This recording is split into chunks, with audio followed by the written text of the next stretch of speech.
मेरा नाम शाहिद सलीम है और मैं बाइबल मुक़द्दस का स्टूडेंट हूँ।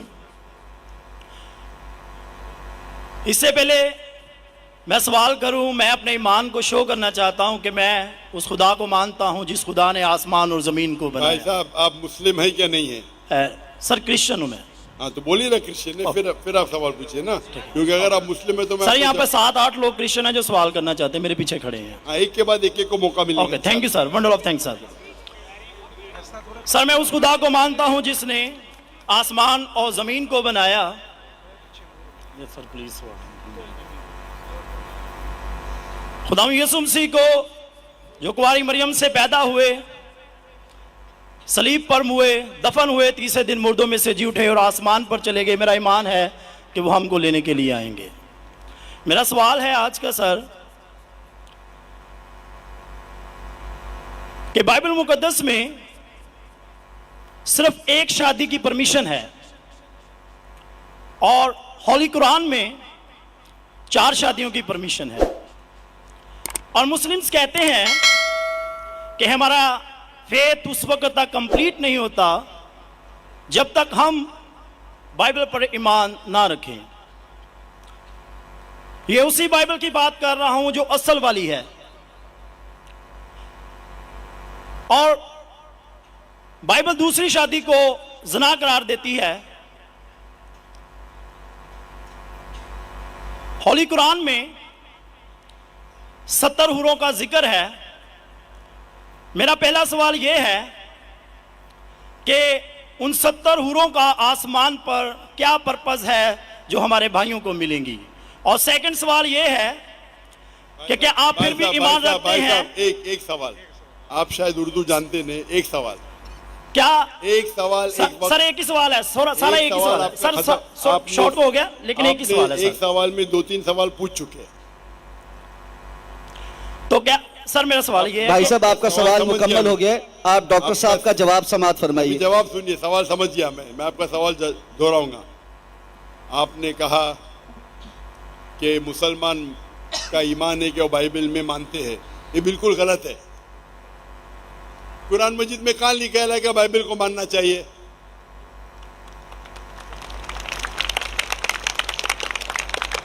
अपने आप उनके सवाल में इतने गलतियां थे, मैं सवाल दोहराऊंगा।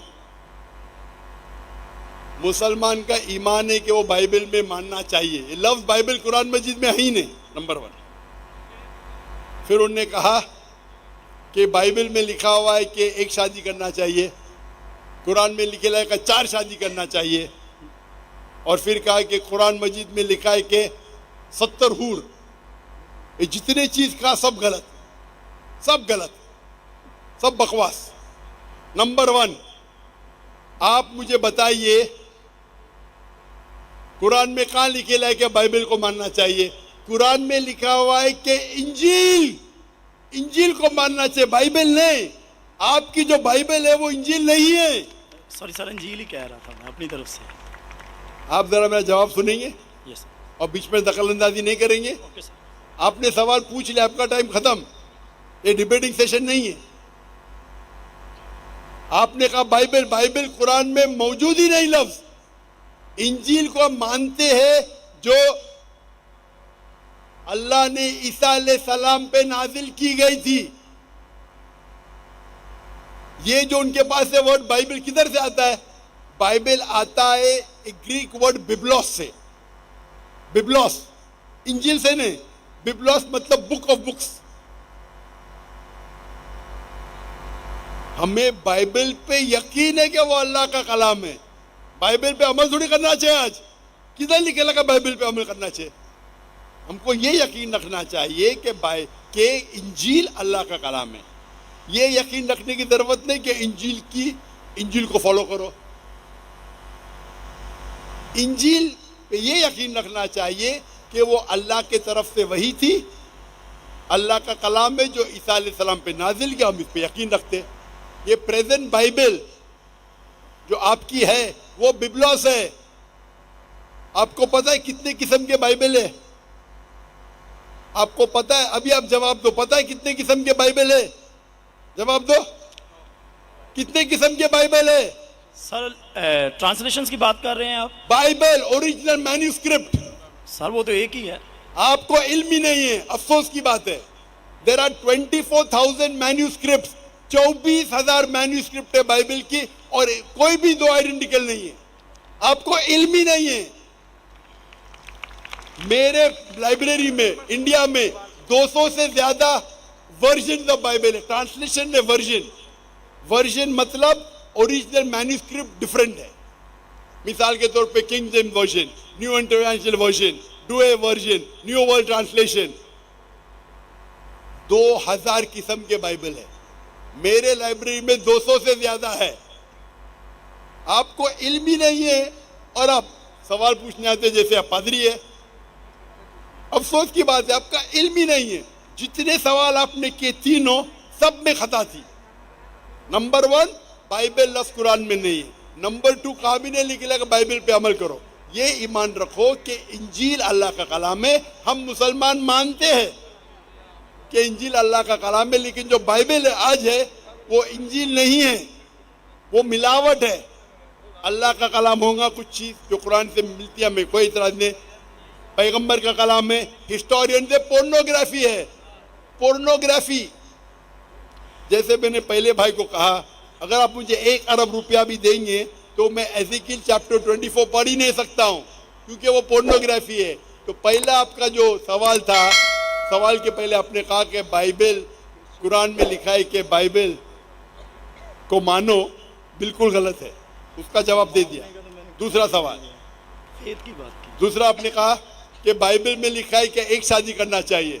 मेरा चैलेंज है, आप बताओ किधर लिखेला है बाइबल में एक शादी करना चाहिए? रेफरेंस दो। आप झूठ बोल रहे, आप रेफरेंस दो, किधर लिखा है बाइबल में कि एक शादी करना चाहिए? उसका माइक्रोफोन खोलो, रेफरेंस दो। कौन से बाइबल के रेफरेंस में लिखा एक शादी करना चाहिए? भाई साहब, मैं रेफरेंस पूछ रहा हूं, आपके पास रेफरेंस बाइबल में किधर भी नहीं लिखा है कि एक शादी करना चाहिए? भाई साहब जवाब दो, अभी माइक्रोफोन ऑन है। बाइबल में किधर लिखा है कि एक शादी का? पढ़ो पढ़ो पढ़ो, तहकीक करो। 10 बार भी पढ़ेंगे तो किधर नहीं मिलेंगे आपको। जी सर, मैं रेफरेंस पढ़ना चाहता हूं सर। हाँ, रेफरेंस दो पहला। कौन सा रेफरेंस? मैथ्यू। सुनो सुनो सुनो सुनो, आपने कहा था कि बाइबल में लिखा है एक ही शादी करना चाहिए, ये चाहिए मुझे। तो दूसरा कुछ भलता बोल के फिर बोलेंगे उसके मानी ये है, तो लोग को बेवकूफ मत बनाओ। पढ़ो मैथ्यू। सर मैथ्यू चैप्टर 5 और वर्स है 31। ये भी लिखा था, लिखा है। मैं खोलता हूँ जरा इधर, नेट चल रहा है क्या? Bible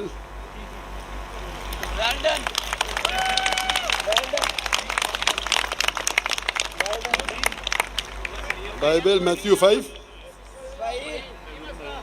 5 verse 31। हाँ पढ़ो पढ़ो। जी सर, जो कोई अपनी बीवी को छोड़े उसे तलाकनामा लिख दे, लेकिन मैं तुमसे ये कहता हूँ कि जो कोई अपनी बीवी को हरामकारी के सिवा किसी और सबब से छोड़ दे वो उसे जना कराता है, और जो कोई छोड़ी से भी हुई से ब्याह करे वो जना करता है। इसमें किधर लिखेला है कि एक बीवी करना चाहिए? बताओ सर। अगर आप लिखा इसके अंदर? सर यहाँ पे बात आप लोग का वक्त क्यों जाया कर रहे हैं? सर कॉन्टेक्स्ट ये बता रहा है कि दूसरी शादी करेगा तो वो जना करेगा। अगर अपनी बीवी को डिवोर्स देगा, अन्य डिवोर्स देना ईसाईयत में हराम है। सिर्फ उस वक्त डिवोर्स दे सकता है जब वो किसी दूसरे के साथ जिना करती है। इसका मतलब नहीं कि एक शादी करना चाहिए। आप क्यों गलत बयान कर रहे? आप जब नहीं जानते उर्दू, अंग्रेजी नहीं जानते, क्यों टाइम वेस्ट कर रहे?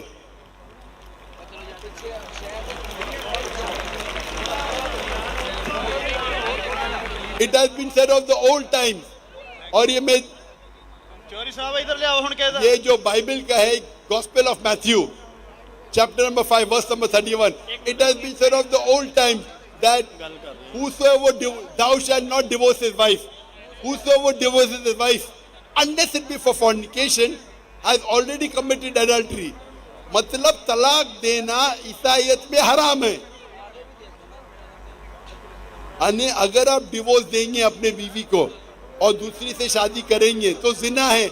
सिर्फ अगर उसने जिना की तो ये डिवोर्स के बारे में किधर लिखा है कि एक शादी करना चाहिए? पूरी बाइबल पढ़ो, किधर भी नहीं लिखा है कि एक शादी करना चाहिए। अगर आप कितने भी मजहबी किताब पढ़ो, हिंदुइज्म की, क्रिश्चियनिटी की, जुडाइज्म की, कोई भी मजहबी किताब में नहीं लिखा है एक शादी करना चाहिए। सिर्फ लिखा है कुरान में। कुरान में अल्लाह ताला फरमाते सूरह निसा में सूरह नंबर 4 आयत नंबर 3 में, आप अपनी पसंद की बीवियां करो 2, 3 या 4, लेकिन अगर आप आपस में अदल नहीं कर सको तो सिर्फ एक। ये सिर्फ एक सिर्फ कुरान में है, कुरान मजीद के अलावा कोई भी मजहबी किताब में नहीं है। आप बोलते कुरान मजीद में लिखा 4 बीवी करना चाहिए, आप वो कुरान मजीद की आधी आयत कोट कर रहे। पूरी आयत में लिखा है आप अपनी मनपसंद बीवियों से शादी कर सकते, चाहे 2 हो, 3 हो या 4 हो, लेकिन अगर आपस में अदल नहीं कर सकते तो सिर्फ एक। सिर्फ एक मतलब इस्लाम में एक से ज्यादा बीवी करने की इजाजत है, 2, 3 मैक्सिमम 4, लेकिन अगर एक से ज्यादा बीवी रखते हैं तो आपको आपस में अदल करना चाहिए। इसके ऊपर तो मैं तफसील से बात किया हूं, अभी वक्त नहीं है। तो ये भी आपकी गलतफहमी है। नंबर 1, बाइबल और इंजील सेम नहीं है। कुरान में कहीं नहीं लिखा रहेगा बाइबल पे ईमान लाओ, इंजील पे ईमान लाओ, क्या वो अल्लाह की वही है, ईसा अलैहिस्सलाम पे नाजिल की। पॉइंट नंबर 2, कुरान बाइबल में कहीं लिखा ही नहीं कि एक बीवी करो, ये गलत बोल रहे आप। और कुरान में लिखा हुआ है कि आप शादी कर सकते 2, 3 या 4, अगर अदल नहीं कर सकते तो सिर्फ एक औरत से। तो तीनों आपके गलत। चौथा सवाल, कुरान में लिखा है कि 70 हूर, कहाँ लिखा है? हवाला दो कुरान का। सर कुरान में दोनों, लेकिन हमारे मुस्लिम भाई जो हमारे साथ रहते अरे हैं, तो चलते मुस्लिम भाई को क्यों देखते? इस्लाम समझने के लिए कुरान का मुताला करो, मुस्लिम भाई को मत देखो। मैं अगर ईसाई का मुताला करने के लिए आपको देखे लगूंगा तो प्रॉब्लम हो जाएगा। इसीलिए तो मैं जानता हूँ ईसाई मजहब क्या है। मैं आपको देख के थोड़ी ईसाई मजहब समझ रहा हूँ। मैंने तकरीर में कह चुका हूँ, मजहब समझने के लिए मजहब की किताबों का मुताला करो। आप किधर भी किसकी भी बात आके बड़े मजमे में सवाल करते 50,000 लोग के बीच में, कम से कम तहकीक तो करो सवाल करने के पहले। चारों चीज आपने गलत की, ये बात सही है, उसका जवाब अब मैं दे चुका हूँ। ये हदीस में लिखा है वो अलग चीज है, कुरान में नहीं लिखा है, उसका जवाब मैं दे चुका हूँ।